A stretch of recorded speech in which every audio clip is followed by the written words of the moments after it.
Dentine hyper সেন্সিটিভিটির একটা theory আছে, specific বলে 3টা থিওরি। হ্যাঁ, থিওরিজ অফ ডেন্টিন সেন্সিটিভিটি। এটা তোমরা অ্যানাটমিতেও, ডেন্টাল অ্যানাটমিতেও মেনলি এমবি পড়ে আসছো, আমরা পড়ছিলাম আমার যেটুকু মনে পড়ে। ঠিক আছে, তাহলে থিওরিগুলো আমরা একবার দেখে নিই। Neural theory. নিউরাল থিওরি মানে কি?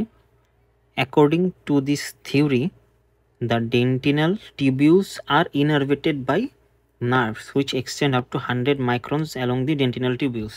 কি বলছে? যে নিউরাল থিওরির দ্বারা আমরা এটা জানতে পারি যে ডেন্টিনাল টিউবিউলস, ডেন্টিন কিতে তৈরি হয়? ডেন্টিনাল টিউবিউলস থাকে। একটা বড় স্ট্রাকচারাল কম্পোনেন্ট কি? ডেন্টিনাল টিউবিউলস, রাইট?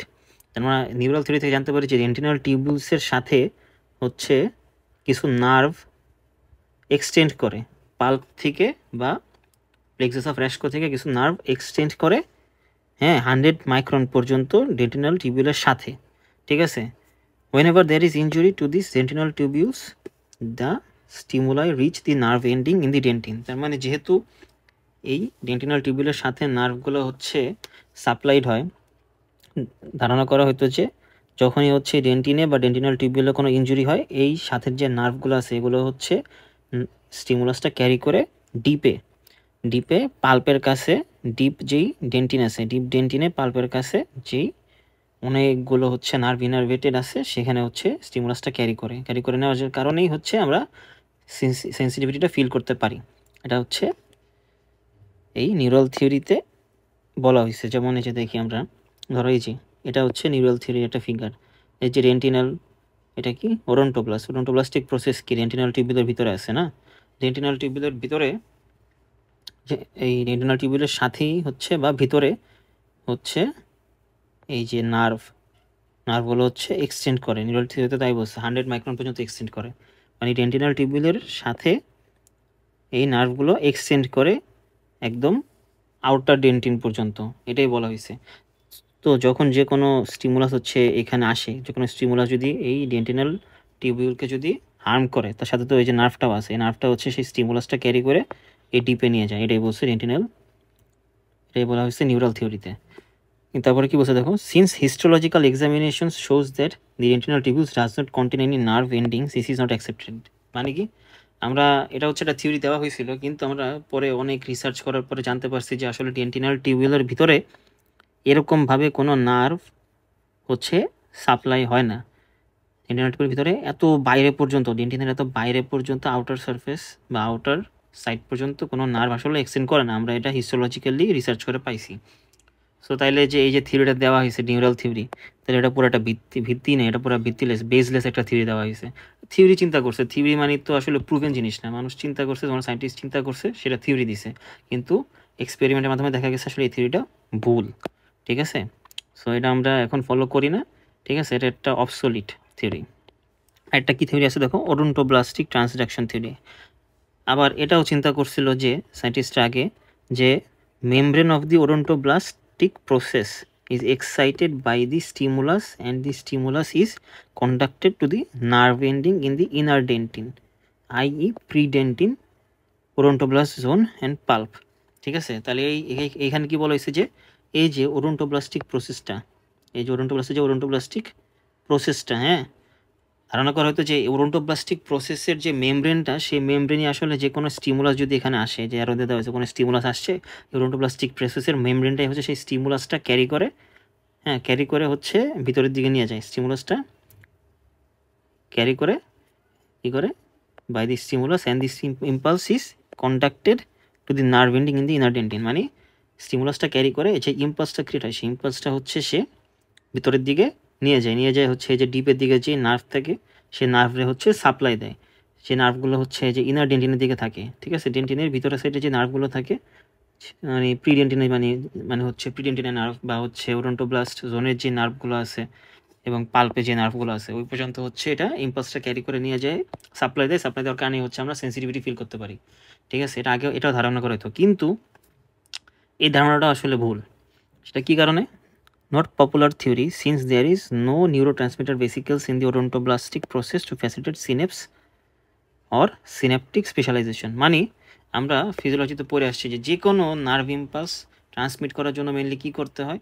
একটা নার্ভ সেল থেকে হচ্ছে কি ভেসিকেলস কন্টেনিং নিউরোট্রান্সমিটার্স। ধরো এটা হচ্ছে একটা নার্ভ সেলের সিনেপটিক নব, ঠিক আছে? এটার ভিতরে হচ্ছে যে ভেসিকেলস থাকে, ভেসিকেলসের মধ্যে হচ্ছে নিউরোট্রান্সমিটারগুলো থাকে। যখন হচ্ছে নার্ভ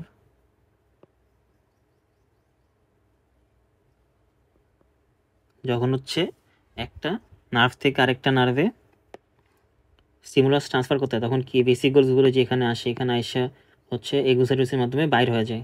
সিনেপটিক ক্লিফটটা বাইর হয়ে যায়, বাইর হয়ে তারপর হচ্ছে কী করে, মানে এই ভেসিকলসগুলো এই মেমব্রেনের কাছে এসে ফিউজ করার পরে এই ভিতরে যে নিউরোট্রান্সমিটারগুলো আছে ওগুলো হচ্ছে এক্সোসাইটোসিসের মাধ্যমে বের হয়ে যায়, বের হয়ে এখানে ডিফিউশন করে আরেকটা যেই নার্ভ আছে সেই নার্ভে হচ্ছে ইন্টার করে।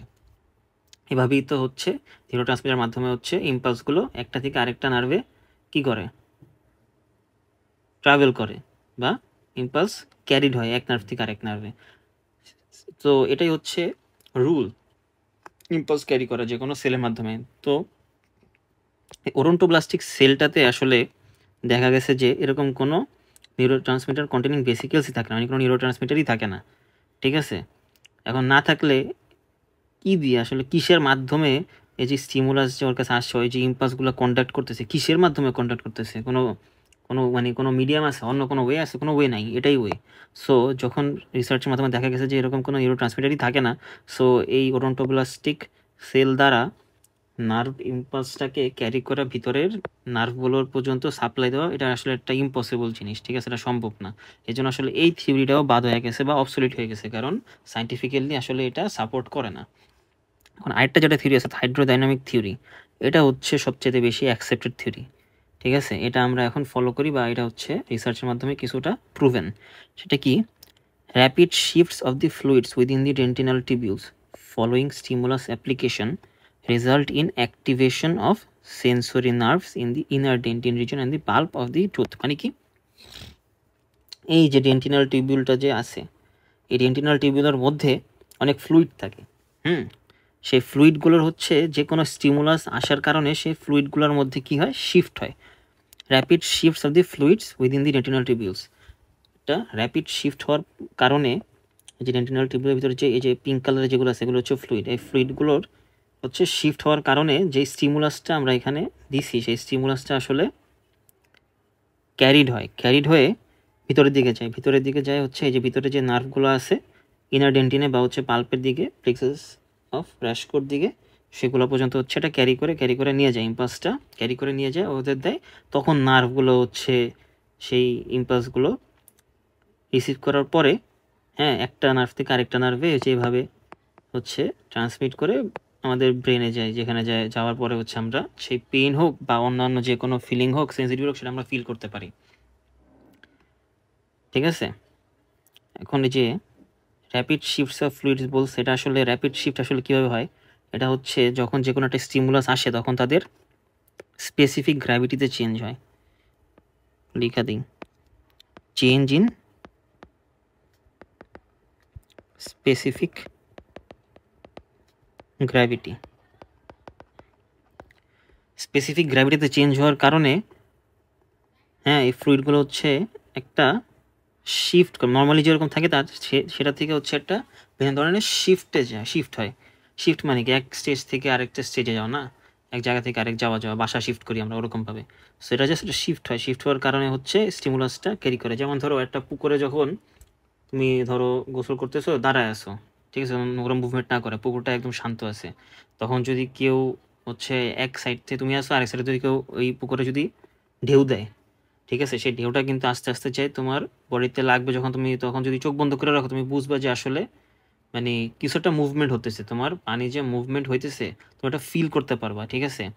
ওই যে তুমি ফিল করতে পারতেছো, তুমি ওটা তো পানি মুভমেন্টের কারণে তুমি সেই তোমার যে স্কিনের যে রিসেপ্টর আছে সেগুলো হচ্ছে রিসিভ করে বলতেছে তোমার ব্রেনকে যে পানি মুভমেন্ট করতেছে, একটা আলাদা চেঞ্জ আসছে, একটা শিফট অফ স্টেট হয়েছে ওই ফ্লুইডে বা পানিতে। সেমভাবেই হচ্ছে এখানেও যখন কোনো স্টিমুলাস আসে ওই ঢেউয়ের মতোই হচ্ছে একটা শিফট হয়, যে শিফটের কারণে হচ্ছে এই ফ্লুইডগুলো মুভমেন্ট করে বা হচ্ছে অন্য কোনো প্রসেসের মাধ্যমে হচ্ছে তারা এমন একটা স্টিমুলাস হচ্ছে এই নার্ভ পর্যন্ত ক্যারি করে, যেটা হচ্ছে নর্মালি হয় না, ঠিক আছে? ওটা ফিল করতে পারে, নার্ভগুলো সেটা ফিল করতে পারে যে কিছু একটা অ্যাবনর্মাল হয়েছে, সেটা দিয়ে বুঝতে পারে যে আসলে এখানে একটা স্টিমুলাস আসছে। ওই মাধ্যমেই হচ্ছে এই ফ্লুইডগুলো স্টিমুলাসগুলো ক্যারি করে, এভাবেই ক্যারি করে হচ্ছে এই নার্ভগুলোকে আসলে বুঝায় যে এখানে ঝামেলা হয়েছে, আমার কাছে একটা স্টিমুলাস আসছে। হ্যাঁ, ওটা হচ্ছে এই নার্ভগুলো তারপরে বুঝতে পারে, তারপরে যা হচ্ছে ইম্পালসটা ক্যারি করা হচ্ছে বাকি যে প্রসেসর সেটা হয়।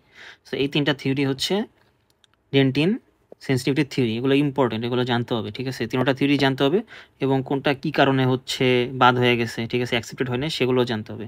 আর হাইড্রোডাইনামিক থিওরিটা হচ্ছে মোস্ট ওয়াইডলি অ্যাকসেপ্টেড, এটা এখন আমরা ফলো করি কারণ এটা হচ্ছে মোর ওর লেস সাইন্টিফিক্যালি আসলে সাপোর্ট করে।